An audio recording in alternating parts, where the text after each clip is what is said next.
It started with a lofty promise: 2 billion COVID-19 vaccine doses delivered largely to the developing world by the end of 2021. But COVAX has fallen far short. With less than 2 months left in the year, the total is still below 500 million. And the COVAX deliveries have only truly kicked off in the second half of the year. More than a quarter of the doses to date were sent last month. It's one of the reasons the developing world is so far behind high-income countries in the race to get vaccinated. COVAX has had two big problems. It was expecting a lot of doses from India, but the exports were blocked when the country was hit by its Delta outbreak. The program also struggled to compete with rich nations early on in negotiating supply contracts. There's a whole swathe of countries where we've made little difference yet in terms of vaccinating those people. In fact, these low-income nations have now been lapped by these, the world's wealthiest. The sluggish speed of vaccination in low-income countries since the beginning of the global rollout has now been overtaken by the number of booster shots given in the highest income nations. And that only took a few months.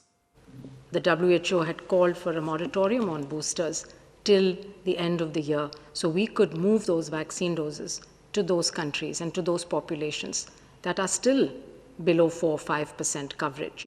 In the highest income countries, 72% have had at least one dose. In the lowest income countries, it's less than 5%.